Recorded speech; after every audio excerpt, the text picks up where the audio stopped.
principio del argumento vamos a utilizar una definición, que es lo que es una función meromorfa en omega. Es cuando es holomorfa, excepto en una cantidad finita de puntos, y en esos puntos f presenta polos o singularidades evitables. Recuerden que cuando teníamos una función holomorfa y teníamos singularidades aisladas, o sea, puntos en los cuales la función no es holomorfa, como acá que son finitos, entonces son aislados, en esos puntos teníamos lo que es el desarrollo de Laurent. Y de acuerdo a la serie de Laurent podíamos clasificar las singularidades. Que fuera un polo significaba que en la serie de Laurent los términos de potencias de z menos z0 a las potencias negativas eran finitos. Y que la singularidad fuera evitable quería decir que simplemente no tenía términos con potencias de z menos z0 a la un exponente negativo. Se puede hacer holomorfa en ese punto. Observar que si f tiene un polo en z0,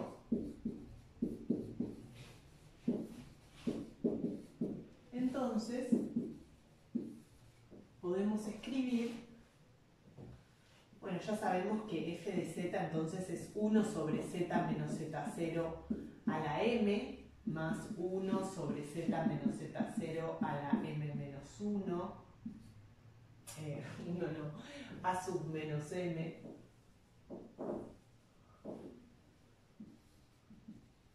aquí es el a sub menos m menos 1, bueno, así hasta el a sub menos 1 sobre z menos z0 más una función, una serie de potencias, o sea,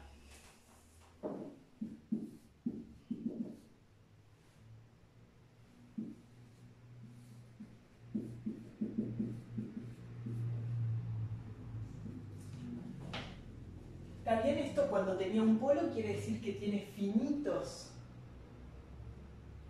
términos con potencias negativas de z menos z0.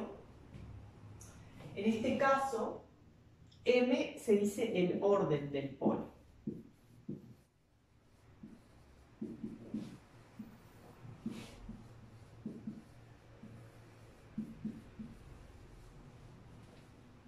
O sea, el mayor exponente negativo que tiene coeficiente de Laurent no nulo. Bien, en ese caso podemos escribir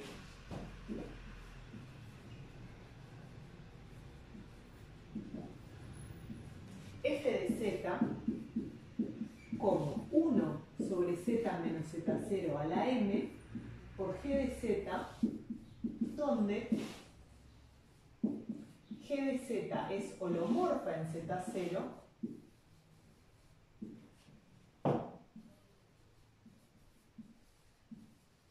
y además no se anula en z0. Está bien que estoy diciendo acá que cuando uno tiene un polo de orden m, la función se puede escribir así, todo esto en un entorno de z0, está bien, donde tenemos el desarrollo de Laurent.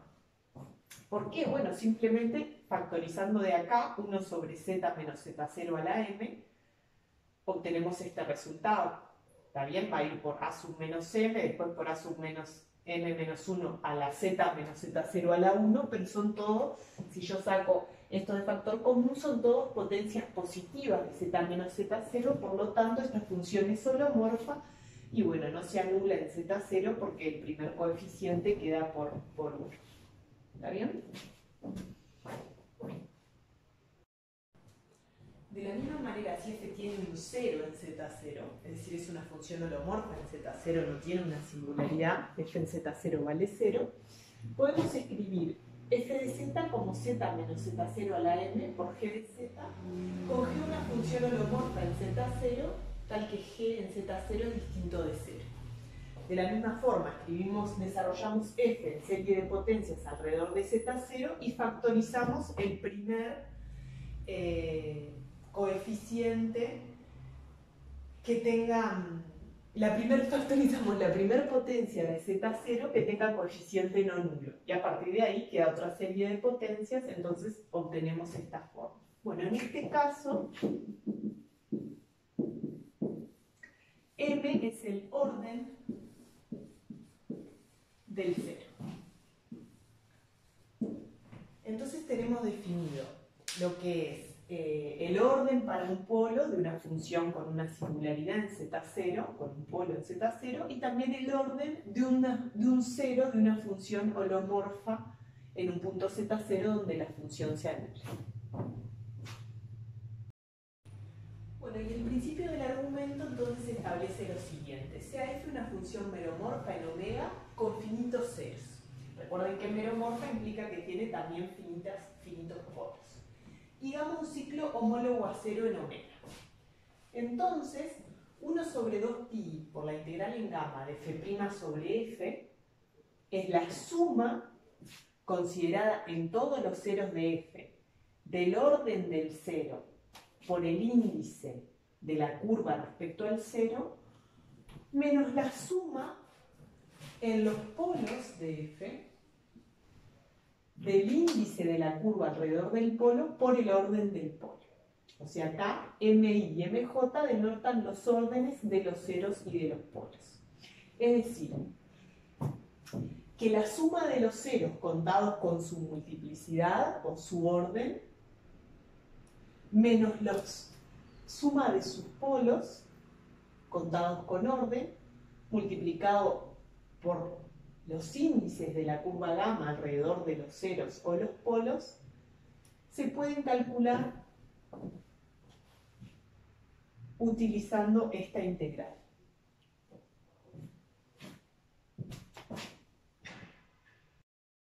Bueno, y la demostración es simplemente aplicar el teorema de los residuos a la función f' sobre f. ¿Por qué? Porque observen que esta función f' sobre f es holomorfa en omega excepto los ceros de f unión los polos de f. ¿No? Porque, bueno, los polos ya teníamos una singularidad y cuando dividimos por f tenemos que agregar los ceros de f a las singularidades de esta función, f' sobre f. Por lo tanto, por el teorema de los residuos, tenemos que 1 sobre 2pi, la integral en gamma de f' sobre f, es la suma en los zi ceros o polos de f del índice de gamma respecto a zi por gamma i, que es una curvita, bueno, por los residuos, por el residuo de f' sobre f en el punto z sub i. ¿Está bien? Ese es el teorema de los residuos tal cual aplicado a la función f' sobre f. Ahora, ¿qué pasa? Vamos a calcular el residuo de f' sobre f. Si zi es un cero, vamos a empezar por los ceros. Si zi es 0 de f, entonces podemos escribir f de z como z menos zi a la n sub i por g de z con g holomorfa que no se anula en el punto z sub i, fue lo que vimos recién. Entonces, cuando hago f' de z,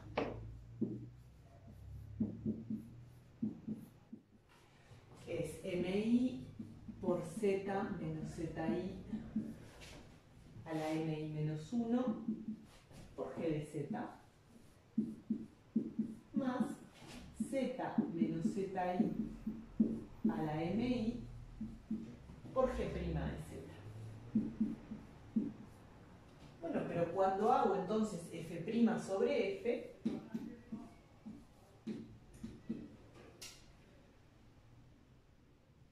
me queda m sub i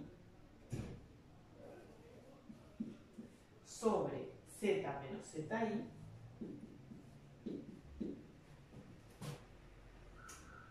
más G' sobre G. Cuando quiero calcular entonces el residuo de F' sobre F en el 0z sub i, tengo que hacer la integral en gamma i, donde gamma i es una curvita que le da una sola vuelta a z sub i de esta función.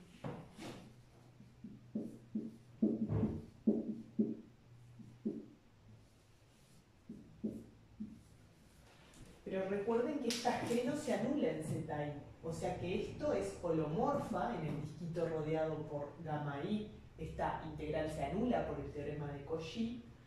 Entonces solo me sobrevive esta integral que a su vez vale m sub i, porque el índice de la curva gamma i alrededor de z menos zi es 1.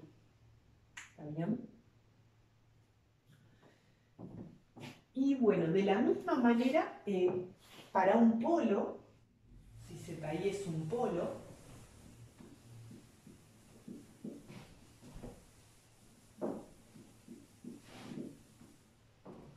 si el zj, vamos a poner, es un polo de f de z lo podríamos escribir como 1 sobre z menos zj a la mj, que es el orden del polo, por g de z, con g holomorfa en zj y que no se anule.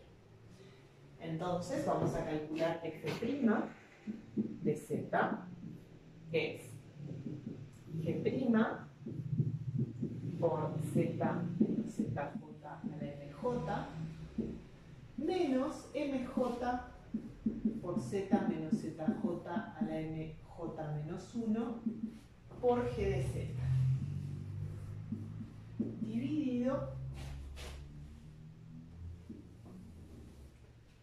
z menos zj a la 2mj. Bueno, por lo tanto, la cuenta f' sobre f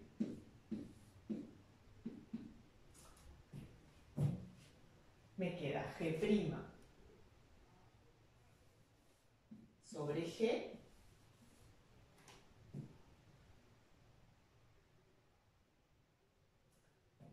menos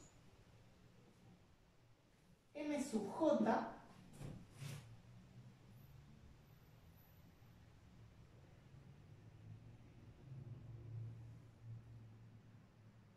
sobre z menos zj.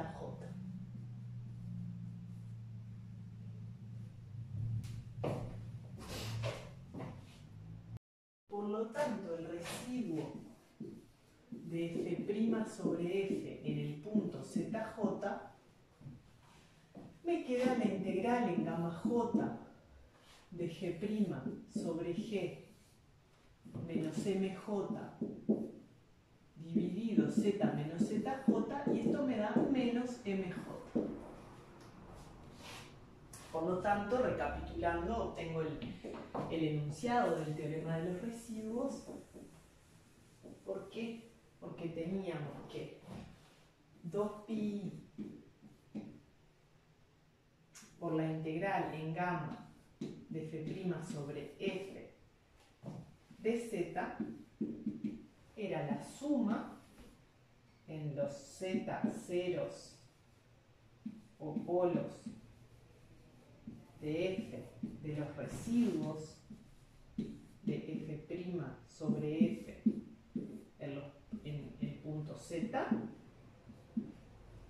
y esto nos dio, esto por el índice de gamma respecto a zi, y bueno, esto nos dio el índice de gamma respecto a zi por m sub i, suma en zi ceros de f, menos el índice en gamma zj por m sub j, esta suma en los polos de f. Era la fórmula que queríamos probar.